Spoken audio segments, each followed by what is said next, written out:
príncipe para voltar a Jerusalém, reconstruir a casa, e junto com ele cerca de 42 mil pessoas, mais 7 mil e poucos servos, quase ou mais de 50 mil pessoas retornam para Jerusalém para cumprir a ordem que foi dada pela boca de Ciro, por Deus através da boca de Ciro. E quando eles retornam a Jerusalém, eles demoram cerca de 2 anos para começar a edificação dos alicerces da casa. Eles fazem uma preparação, eles buscam madeira, eles buscam mais recursos para lançar os alicerces. E quando os alicerces são lançados, a Bíblia vai dizer que há uma confusão entre os mais velhos e os mais moços, porque os mais velhos que estavam ali viram a grandeza do templo de Salomão, que saíram meninos e voltaram velhos, e eles olhando para os alicerces que tinham sido lançados, eles olhavam para aquele alicerce e não via o esplendor que era com o templo de Salomão. E os mais novos, que não viram o templo de Salomão, estavam alegres por ver o alicerce sendo lançado. Então houve uma grande confusão de lamento e alegria pelo lançamento do alicerce do templo que Deus havia mandado Zorobabel edificar. É só para nós se situar. O problema é que o tempo passa, e após o lançamento, presbítero de Jairo, do alicerce, eles começam a esquecer de continuar construindo a casa de Deus. Então eles largam de lado a reconstrução do templo, e Ageu e Zacarias vão começar a repreendê-los e a chamar-lhes a atenção, porque eles começam a cuidar das suas próprias casas e esquecem a casa. Você está na igreja? E esquecem a casa.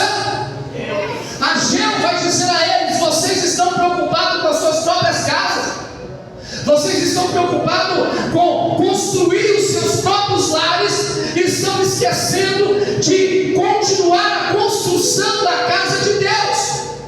Zacarias vai repreendê-los e chamá-los a atenção: você foi chamado para continuar a edificação da obra, vocês não podem parar, porque sobre vocês existe uma promessa. Vocês saíram do cativeiro, receberam a liberdade para reconstruir a casa. Foi chequeiro, não, foi chequeiro, chora não. A primeira coisa que nós aprendemos aqui é que quando nós começamos a preocupar só com a nossa própria casa e com a nossa própria vida, o Senhor sempre vai levantar alguém para nos chamar a... Porque a Bíblia nos ensina que a nossa vida, com toda certeza, deve ser bem sustentada e alimentada por Deus, e isso Ele faz.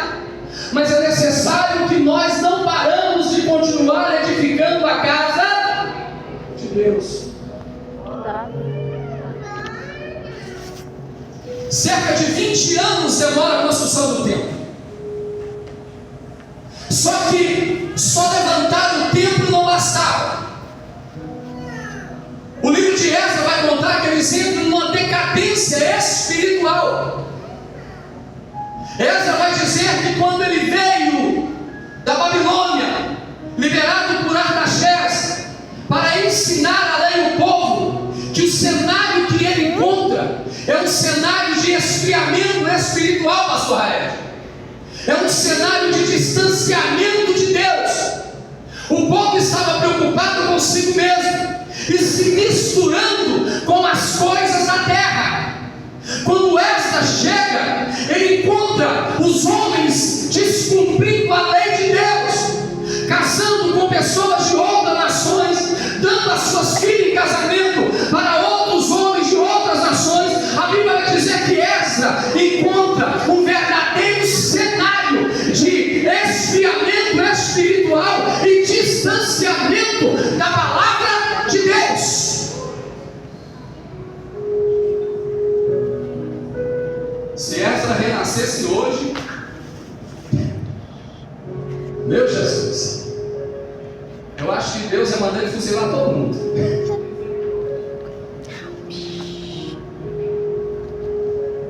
Chega o ponto de Esdras dizer, no livro de Esdras, que quando ele escuta dos príncipes que aquelas pessoas se contaminaram com aquilo que Deus os havia dito para não se contaminar, ele chega a arrancar o cabelo da cabeça de tão grave que ela achou que era.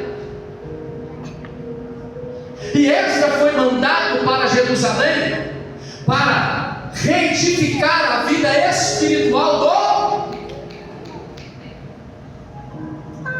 Só que nessa reconstrução da vida espiritual, algumas coisas vão ficando para trás. É aqui que a gente coloca aquela frasezinha bem importante: cada um no seu, cada um com o seu chamado. Zorobabel foi chamado para reconstruir o templo, para reconstruir cidade. Esdras foi chamado para reconstruir a vida espiritual do povo. É aqui que entra Neemias. Neemias vai ser chamado para reconstruir os muros de Jerusalém. Todos têm importância, mas cada um no seu devido lugar.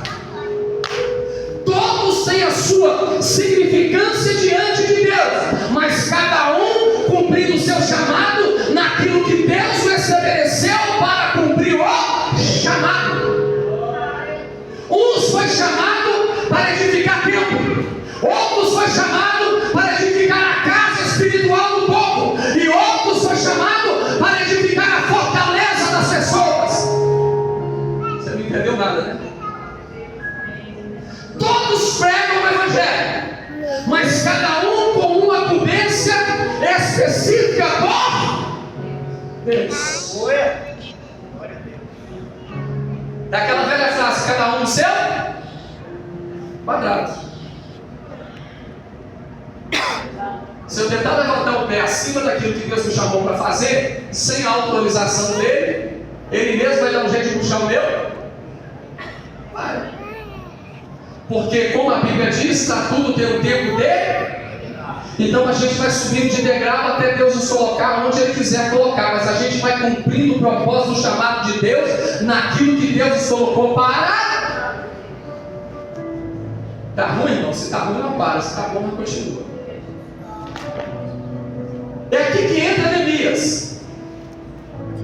A Bíblia vai dizer em Esdras que o povo está tentando reconstruir o templo, mas estão com medo dos inimigos.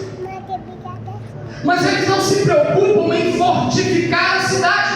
Pastor aí, eles estão construindo as suas casas, eles voltam a edificar o templo, mas eles não se preocupam em fortalecer a cidade e nem levantar os seus. Aleluia. Glória a Deus. Quando Hanani e os outros judeus chegam a ter Elias, Neemias vai perguntar a eles como estão os irmãos em Jerusalém. Hanani vai dar a notícia de que o povo vai de mal a pior. As pessoas estão passando fome, as pessoas estão sofrendo necessidade.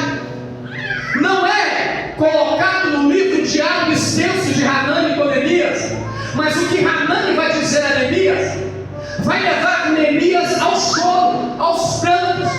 Ele não aguenta ouvir as notícias dos irmãos que estão em Jerusalém, e ele próprio vai dizer nos versículos que nós lemos que ele vai cair em lágrimas, ele vai chorar. É aqui que começa o estudo.